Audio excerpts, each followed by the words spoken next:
Hi. I've never worn one of these before. Okay. Feel like I'm going to sell you a timeshare. Or are we going to, I'm just going to answer all your questions tonight. It's going to be great. Thank you all for being here. I'm so delighted. I'm going to talk for just a few minutes, and then we're going to go straight to Q&A. Usually I'd have a conversation partner, but Q&A is actually my favorite part. No offense to my conversation partner. Has always been my favorite part, and we never seem to have enough time, so we thought we'll just do all Q&A this time around. So Ninth House is a really weird book. And when I wrote it, it made some people very mad. Some people really hated it, but some people really loved it, and thankfully there were more of them. And I'm very grateful because, as I've said this before, but this was a book about weirdos written by a weirdo for weirdos. So welcome, my weirdos. I was lucky enough with Ninth House and Hellbent to get to do a couple of research trips. I took 2 of them. The second one happened in COVID times. We were just sort of coming out of the pandemic, and actually, can we bring the house lights up just a little? Because I can't see people's faces. You could all be laughing at me right now. I mean, I hope you're laughing, but, well, what I was going to say is, has anybody read Hellbent yet? A few? Okay. Could you read more slowly? They take so long to write. I will not be giving away spoilers. I know most people don't read that quickly, bless them. But there's a location. Oh, I love that. Okay, yay. Now I can see everybody. There's a location in it that is really important to the whole plot. And I really wanted to kind of Da Vinci Code this location. And in order to do that, I needed to get boots on the ground.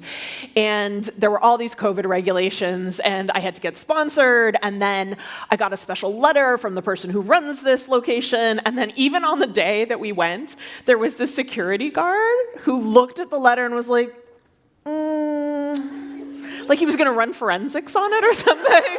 Like I had forged a letter and was like, yes, let me in. Although, I will tell you, I have learned when you're a lady with a cane, you can get in anywhere. It's true, right? Okay? Because people open a door, and you're like, oh, will you hold the door? And they don't want to be that guy. And so you're like, yes, I belong here. I have seen some stuff I should not see. So that was my second trip, and that's where I was going sort of, and people often ask me about research, and there's kind of 2 kinds of research, right? There's targeted research where you know the thing that you're looking for. That was that kind of trip. But the first trip I took was way back in, I think 2016 or 2017. And this is where I was kind of casting a wide net, which is that other kind of research. And I didn't know yet really what my story was about. I had the basic outline, but I didn't know my characters well yet. And I just wanted to go to campus and sort of reacquaint myself with Yale. It had been over 20 years since I had been there. I wanted to know what campus life felt like. I wanted to see what people were wearing. Boring. Everybody dresses exactly the same as when I was. I thought everybody would be in like unitards or something, but alas. Somebody is very into the unitard. Our day is coming. So that was sort of my goal, and while I was there, I had lunch with one of my old roommates, Leslie, who had stayed in New Haven. And Leslie is just kind of a powerhouse. She's one of those super charismatic people that walk into a room and you just instantly want to get to know them. Every concert we went to, like, the band would pull us out of the audience and be like, want to hang out? Like she went to New York to see a show once, and we were like, oh, how was it? She's like, oh, we ended up at Lenny Kravitz's house. And I was like, cool. I went to a movie, so that's great. But Leslie is an incredible person, and she stayed in New Haven and worked in the public schools. She worked with a program that helped young mothers finish their education, and she also ran for mayor. She didn't have any intent of winning. She didn't really have a shot at winning, but she wanted to talk about big issues that she thought nobody was talking about. That's who she is. And we went to lunch, and I said, Les, you know, you're the only, of all the people I met in school, you're the only person who stayed in New Haven after we graduated. Why did you stay? And she said, well, we owe this place. And I thought, wow, you are a better human being than I am. But I also, it really hit me, and as I was sort of sitting there thinking about what we owed this town that we had spent 4 years of our lives in, she said, have you ever heard the story of the Phantom Ship? And I was like, no. Please. I mean, you say that to a writer, they're like, Phantom Ship? So she tells me the story, and I will tell you, this is a true story. I need to make this clear to you. I have researched it. It did actually show up in Hellbent. I'm also going to swear during this story, so little children are here. Cover your ears. But also, what were you thinking, bringing your little children? So back when the New Haven colony was founded, it was not doing so hot. They didn't have enough money. They were running out of people. And they were like, we need to do something. We're going to send a ship to England to convince people to invest in this colony. And we're going to show them all the wonders of this place. And we're going to have honey on the ship and textiles and our very best products and lumber and all kinds of things. And our leading citizens are going to go and they are going to plead our case. And they get everybody onto this ship. They all go to bid it adieu. And John Davenport makes a super weird speech because it was colonial times. And off the ship goes. And then they wait. And they wait. Now, back then, you had to wait because who knew what had happened? There could have been a storm, the ship could have blown off course, it could have sunk, nobody knew. So they wait in this kind of limbo. And then a year to the day that the ship had set sail, a fog rolls in off the New Haven harbor.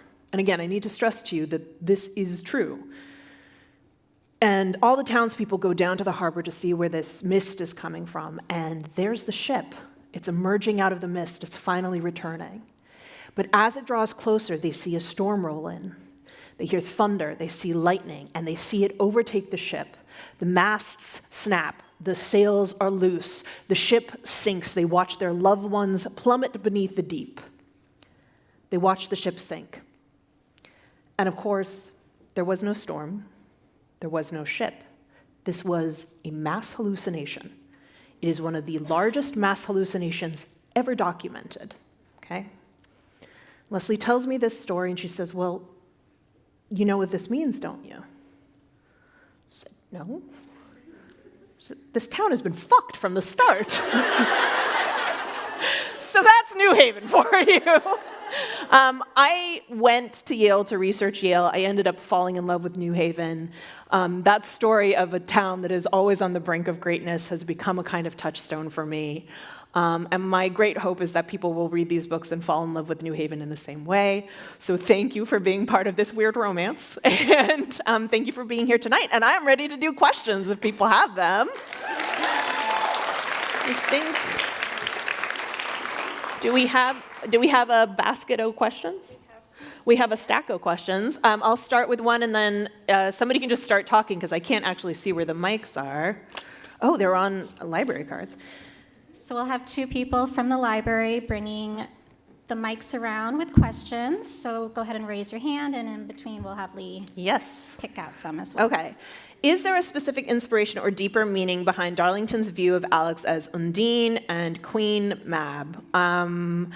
Less so Queen Mab, who's just a fun fairy and Queen of the Night, but Undine, yes. If you don't know the story, it's all about souls and the eating of souls. So I highly recommend looking it up. It is a strange and wonderful fairy tale, and actually a very tragic one, mostly for poor Undine. But yeah, Alex is not the type to sink beneath the waves without a fight. So, question? I can't see, so someone has to start talking. Who has the mic? Okay. What? Oh, I have more. Okay. Yeah. Oh, don't fall down. Yeah, go for it. Okay, perfect. Hi. First of all, love you. Love you. Okay, so you talked a little bit about research, and I was like, that's my question. But I'm just curious how the research process is different for a book like Ninth House and Hellbent, where it's based in reality, versus your other books that have phenomenal world building and you get to enjoy in all that fantasy. It's much harder. I mean, when I set out to write this series, I was like, I'm going to write 12 of them. Like, Alex is going to solve supernatural crimes forever. And then I was like, okay, maybe 5. And now it will be a trilogy. You will be getting, there's one more book coming because the research is so intensive. For me, I really like to build in as much real stuff as I can. So the Phantom Ship story is a great example of that. But you would be shocked at how much of the lore in these books is true and real. And all of the locations except for Black Elm and Sweetwater are true, Sweetwell. And that's important to me because I think that creates this weird tension where you don't know what's real, you don't know what's imagined. And when I set out to write these, my one thing when I was talking to the editor who was interested in buying the book was I said, this has to be set at Yale and we have to use the real names of the societies. I'm not interested in creating that separation. And that meant we had to talk to a lot of lawyers. None of the Grishaverse books have ever had to be vetted by a team of lawyers, but these did. And in fact, in the UK, I had to include a disclaimer. And I was dying laughing when they asked, and I was like, okay, so basically at the front of the UK edition, it basically says yes, the societies are real, Yale is real. As far as I know, magic is not real and has never been used to fix an election, but your mileage may vary. So if you have the UK edition, you will find it in there. Another question? Okay, well, Sorry, just a quick note for the library staff who are doing the mics. If we can have one of you ready with the next person while the other person is asking a question, that'll help us move a little quicker. Thank you. Wait, I'm going to read this one. Is Darlington Nikolai Goes to Yale fanfic? Look, I see a handsome, articulate man. Demon! Always going to hit that button. I don't know. I like dudes who read. What can I tell you? Oh, wait, there's more. Okay. We're not going to get to all these. Yes. Okay. Hi.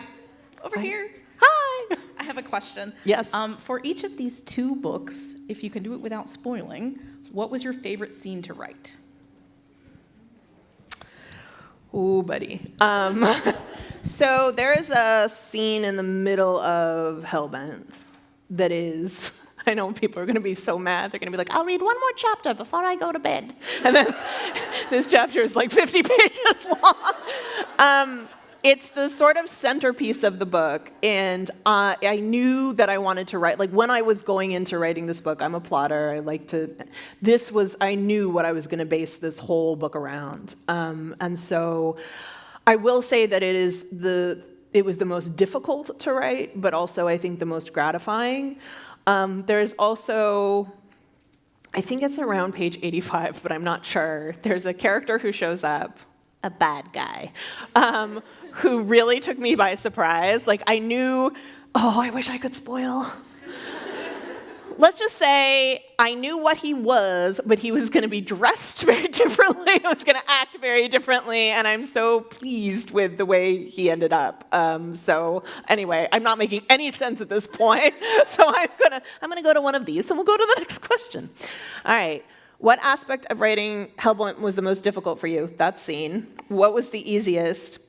I think there's a lot more humor in this book, and I really enjoyed sort of letting that creep in. My response to stress and danger, not that I'm in a lot of danger. I mean, I don't know. You could all be very dangerous.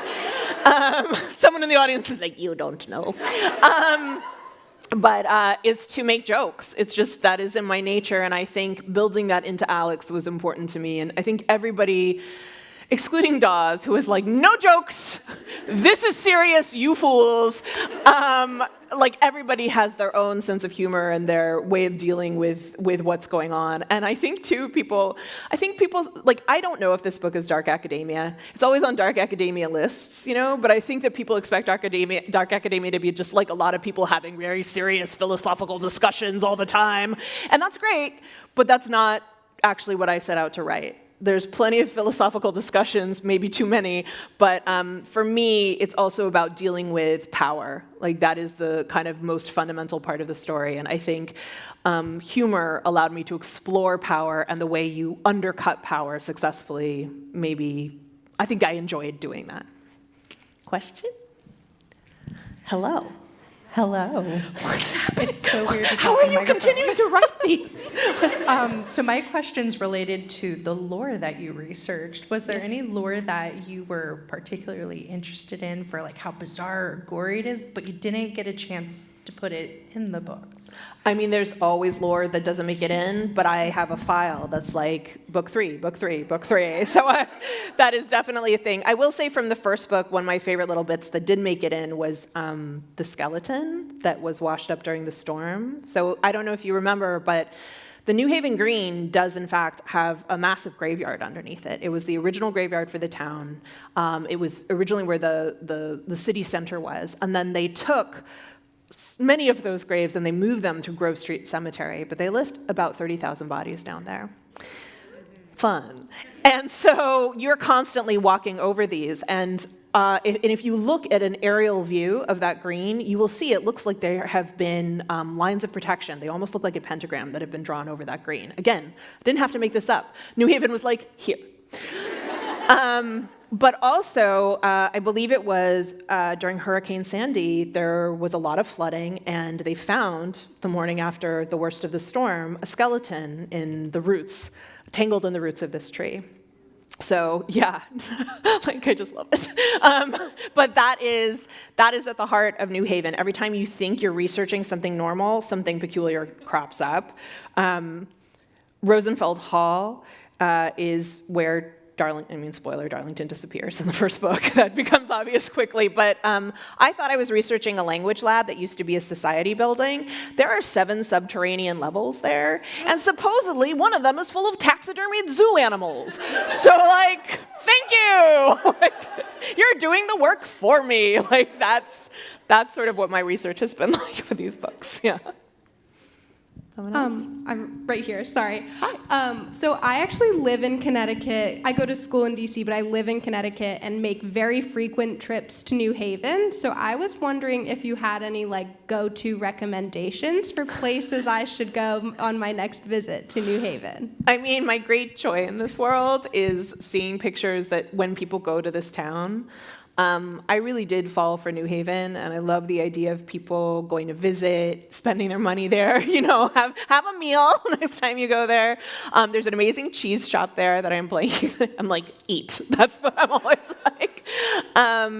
And, you know, obviously it's known for pizza, but like for me, when we were there, we never went to like Pepe and Sally's. We went to Bar. It's just called Bar. Very original. Louis' Lunch, home of the hamburger. They claim they invented it. I'm trying to think. I mean, the New Haven Historical Society, has an exhibit right now on the old clock factory that is amazing. It barely made it into this book. Like, there's like 3 lines about it. But this place was this old clock factory. It shut down. It was left to decay. And students started throwing parties there in the 80s. And they still have these beautiful murals, like these sort of kinky, awesome murals that the art students did for these parties that are up there. Don't go explore there. You may die. But you can go to the museum and you can see all of this. And then it became like a skate park for a period of time. And then it was a strip club that got shut down. Like, oh, it's just fantastic. So if you're in the mood for sort of a punk rock vision of New Haven, that is a great place to go. I'm just going to be on the Travel Channel. Okay. I'm going to read one of these, and then we'll go to the next question. Did you have any music inspiration for writing this series? I draft all of my books to Ludovico Einaudi. There's like one fan. So many bangers. He's a classical composer.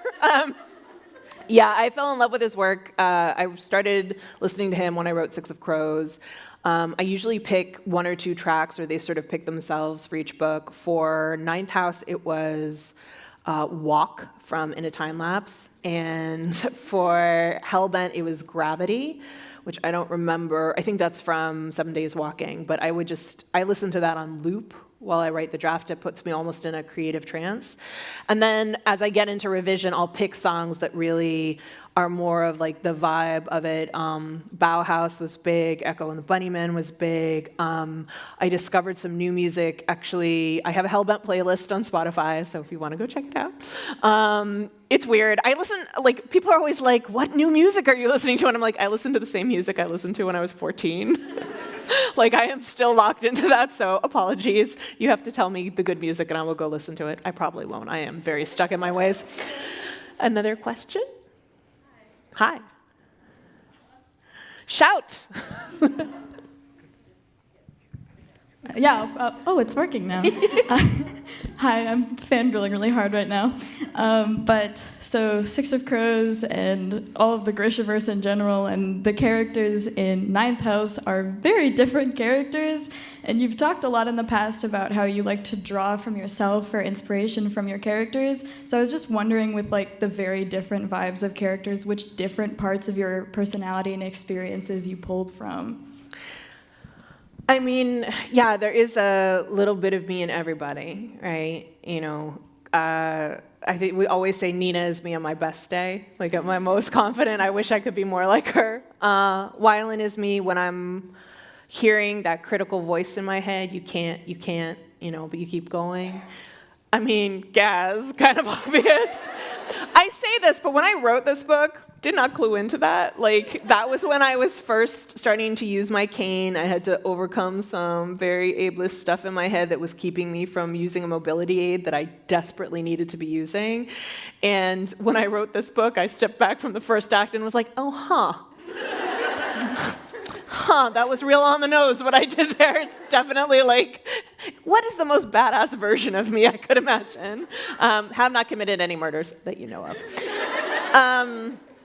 I think that with Ninth House, I think probably Dawes is the most like me in that all I want to do is be left alone with my headphones on to like work on the project that will never end. So there's a lot of Dawes. There's a lot of Darlington. I'm a little bit of a snob. I love books. I love words. I love magic. I'm still waiting to see proof of it in this world, although you are all proof of it to me. I know. But unicorns also. But no, I mean, I write a lot about sort of the promise of magic that we're made as kids and what that does to us to not find it in the world. And that's very much a deep thing, I think, for anybody who loves fantasy. Like, we never lose that, and I hope we never do.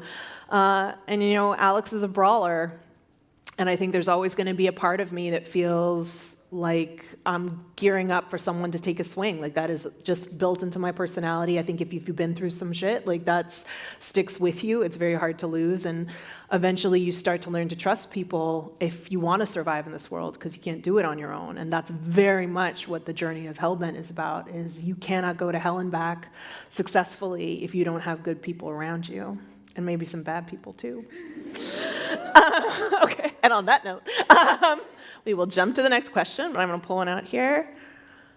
Dawes's edits in the Leith items, are there more to this, or are they just innocent edits? So in the book, you'll see, please read the interstitials. They're very important to the plot.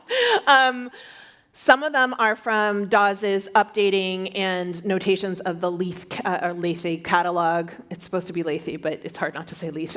Catalog.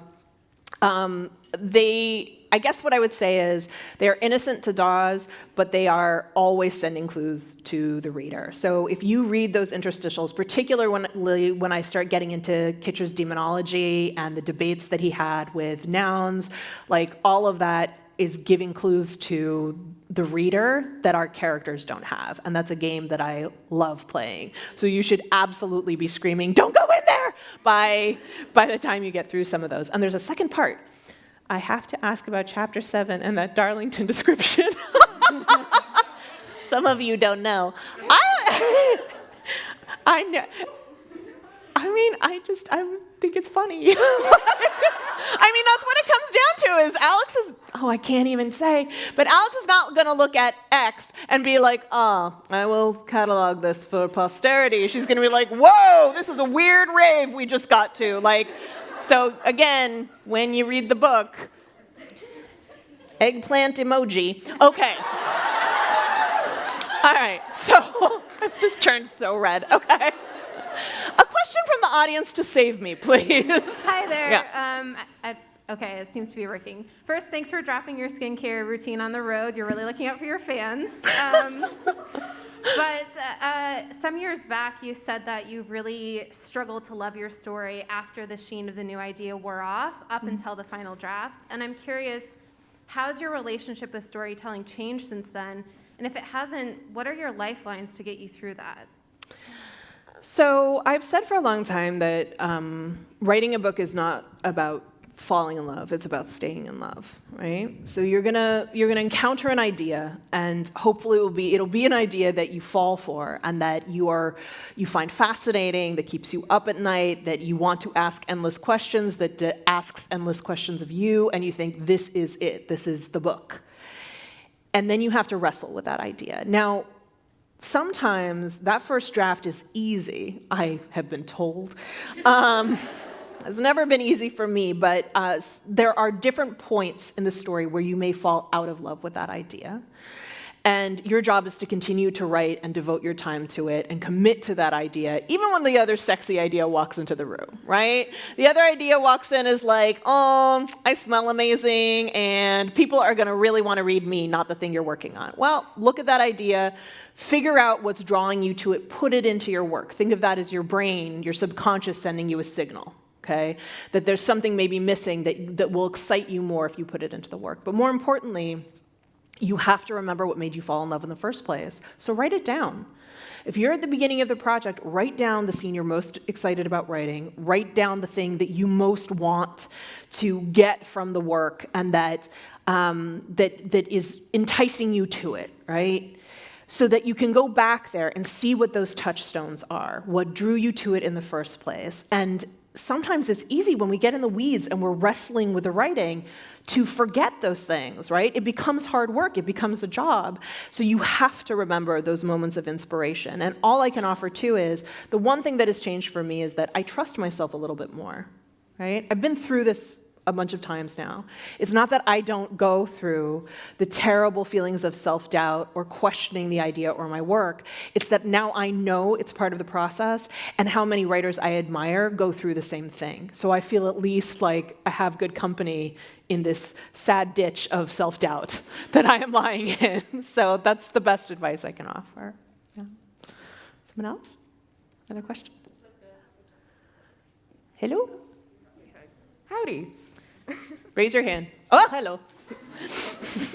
So in your book, you have so many delightful names, from Galaxy Stern to Daniel Arlington, nicknamed Darlington, which is chef's kiss, and Bertram Boyce North. And I was wondering how you decided to land on those names, because they're so delightful and creative. Thank you. Names are weird, right? Like, I don't know how many people are writers here, but I can't really write a character until their name has landed. Sometimes they just show up, and that is a gift. That definitely happened with Alex. Like, I wanted a hippie name that she could use a kind of piece of to feign normalcy in the world. And the same thing happened with Darlington. I don't know where the name arrived from, but it arrived, and then I thought, oh, that makes sense in terms of like if you had your early email or whatever, that would. It would work for a kid who was really Daniel Arlington V. What a burden. With North, though, his name changed multiple times. I originally, I think, named him Fairfax, which is not a great name. Like, it's just me. I know, it's very Jane Eyre, right? Like, it didn't quite work. And you just have to play around with them. The story I always love to tell is that when I was writing Six of Crows, originally, Jesper was named Heron because he was tall and skinny. So I was like, that works. And then I was like, oh, Herondale's, no, I can't do that. Like, I was like, no, I don't want to like try to get in there. So I changed his name, and now I can't imagine him differently. And Kaz was originally named Baz. Which sounds so vaudeville, like Baz Breca. So, but that changed because Rainbow Rowell wrote these books with this guy Baz in them, and I was like, are you sure you're gonna use that name? Okay. But now I'm grateful because I can't I cannot imagine him being called fast breaker. It's just very jazz hands. Okay, I'm going to ask another one, then we'll go to the audience. What work of all that you've written is dearest to you, and what work that you've written is wait, I think it's the same question, but in all caps. Like they shouted it. What work is dearest to you? I like that. Very emphatic. I mean, that's an impossible question for me. I think when you're a writer, it has to be whatever you're working on in the moment. Like you have to believe that it's going to be better than anything you've written before, and you have to be pushed toward that idea in that way. Otherwise, why put in all of that work and why lie in the ditch of self-doubt? You know, it's a real thing, that ditch. There's no food. It's just very dark, very grim place to live is that ditch. Question? Hi. Hi. Over here. Thank you so much for coming to DC. I wanted to ask, what part of writing or being an author do you feel like people have the most misconceptions about or would be the most surprised to hear? Okay. So what part of being like an author is the most you think people? Okay. I don't want to get into trouble. I think the way, and I've been a part of this, so I'm indicting myself in this too. I think we've done a real number on aspiring authors in the way we present ourselves on social media. I think we're putting out a lot of bullshit. And I, again, have been a part of that because there's a desire to look more successful, more glamorous, more whatever it is. And I really wish, so going on tour is a privilege, okay? Not a lot of authors get to do it. It is a beautiful thing to sit in a room with readers and have this experience. But it is also really grueling. But then I thought about it, and I was like, literally the first 3 hotels I stayed in on this tour, I had a view of the freeway. Literally every single one. I was like, glorious, you know, like tiny little bathroom, you know, like zero glamour, eating like a weird undercooked burger from room service at like 2 a.m, you know. And I never put that stuff online, and I was like, why did I not document all of this? Because that is part of the reality, you know. And I see a lot of people who are sort of putting up sort of what a day in the life looks like, but I don't know how honest that is. The truth is our lives are quite boring. There's literally a bulge in my couch where, like, because I sit in the same place every day, like I somehow have to write the book in that particular place. Like I sit all day, I work all day, I don't shower a whole lot, I don't take great care of myself, but I don't care because I have my dream job, you know? But I think we're doing a disservice to people by presenting this kind of glamorous life. Being an author is not about book signings, it's not about red carpet, it's not about magazine spreads, it's not about any of that.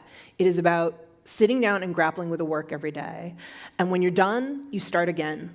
Okay, because you don't know how the book is going to do. If I had stopped after Shadow and Bone, there wouldn't have been Six of Crows. If I had stopped after Six of Crows, there wouldn't be Ninth House. There's a dream we have, and it's something the media really runs a number on us with because it's like you start to think that one book is a career. It's not. It's not even one series. If you want to be a writer and a published writer, it means you're going to have to do it again and again and again. And you have to love that, not all of the trappings that go with it. Because I guarantee you'll write something and people will hate it. And you'll be like, oh no. And then you'll remember there was a time when nobody was even reading what you were doing. So that fight of continuing to make art, no matter what anybody is saying about it, is the truth of being a writer. And that's your job, is to go in and fight that fight even when nobody cares. I hope that made sense. Okay. Also, social media is a scam, and it doesn't deserve your attention, but it really is. We can talk about it if you want, but otherwise I will get off my soapbox.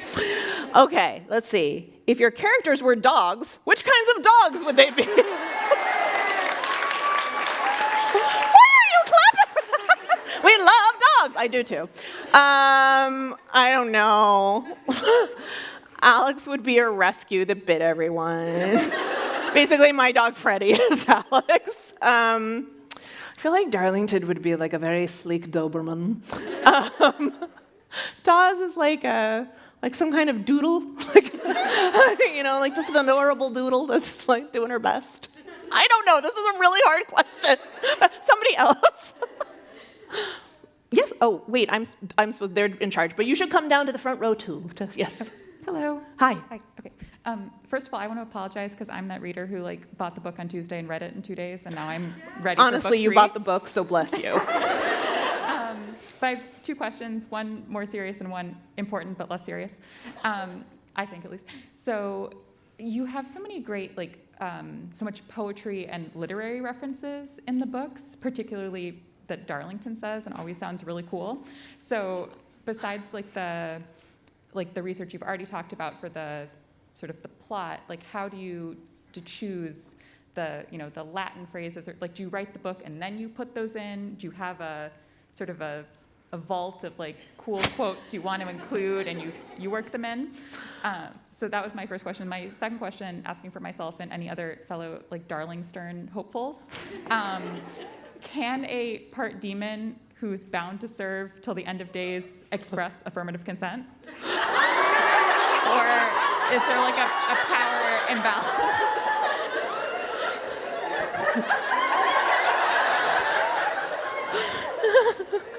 Yes. Absolutely. But you're going to have to wait to book 3 to see how. I forgot the first question. I really did. No, really, what was it? Oh, quotes. I actually do kind of collect. I mean, is anybody else like this? You read something in a book and you're like, stunning. I think if you're a writer, that's what language does to you, whether it's poetry, thank you for laughing, whether it's poetry or a play or something someone's, we are magpies when it comes to language, and so I do kind of accrue quotes that sort of give you that shiver. And isn't that a strange thing, too? It's just such a glorious thing when you come across a bit of language that I had a professor in college. He was this a little Belgian man named Louis Dupree. He was a philosophy professor, worst dresser ever. No, really, a mustard or yellow shirt with a green tie, that level of, I know, but very smart, so no judgments. But I remember being in class, and he said, I don't read poetry so I can talk about it at cocktail parties. I read poetry because it's the last place that heightened language exists. Right? And I was like, whew, because that is exactly why, that's why I continue to read poetry and why we read, I think, because there are those moments where suddenly the words speak to you so loudly and so purely, and I feel like it's so transcendent. So I do absolutely collect those things. But there are also times where I'm like, come back later, don't know what goes here. Sometimes it's a witty comeback, where I'm like, this character is funnier and smarter than I am. So that is most true when I'm writing somebody who knows about science. No, really. Anything that has to do with math or actual science is a real challenge for me, and thankfully I have much smarter friends who lend me their brains for that stuff, but I have a very clear memory of writing Ruin and Rising, and David said something like, I discovered this back at the little palace because X and then Y and then science. And that's what I wrote, and then came back to it to figure out exactly what it was. And that is okay. That's what first drafts are for. I feel like if you let yourself get too bogged down in the perfect quote, the perfect moment, the perfect sentence, that first draft will never get written. And that means the second draft never gets written either. We have time for one more question before we get to the signing. You can also ask me questions in the line. I have one. Hi. Hi. I have one. I hate to circle back on this because I know you were trying to kind of get away from it, but do you feel like social media has impacted the relationships of authors with each other and with their audiences in more of a net positive or more of a net negative? I don't worry so much about our relationships with readers. Yes, there's probably plenty to say about parasocial relationships and online mobs and there's definitely stuff to excavate there. But the thing that worries me is when I look at a room full of people, how many of you are aspiring writers, aspiring artists? Put a hands up high. Yes, thank you. I worry about you, okay? when I say social media is a scam, what I mean is that it has, and let me put this aside too. If you get onto TikTok or Twitter or Instagram or whatever there is, probably other things I don't know about, and it makes you feel inspired and excited and happy, great. By all means, keep doing it, create whatever content you want there, let it feed you. Fantastic, I salute you. I'm not like that. And I don't believe that the majority of people are. And what worries me is that these companies, okay, and they are corporations that are benefiting from your creativity. They have convinced people that the way that they're going to get to be paid and successful as writers and artists and so forth is by creating free content for them. That's the scam, okay? They're stealing your time, they're stealing your attention, they're stealing your passion. And I will tell you, you do not have to have a big social media following to succeed. What you have to do is create work that you're passionate about and get it seen by people, and that doesn't have to happen online. My fear is that we are raising a generation of people who don't know the value of their own work, and I don't like that. So to them I say, piss off. And to you I say, value your creativity, value your time, value your attention, and think about where you're devoting it. You deserve more.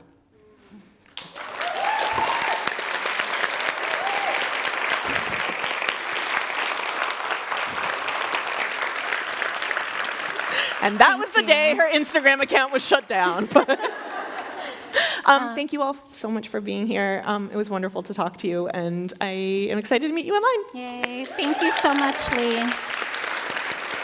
If everyone can please stay seated for a moment, I have a few housekeeping things. So we will be calling people up by rows, starting from the front to the back for the signing line. If you are not staying for the signing line, you are welcome to leave right now.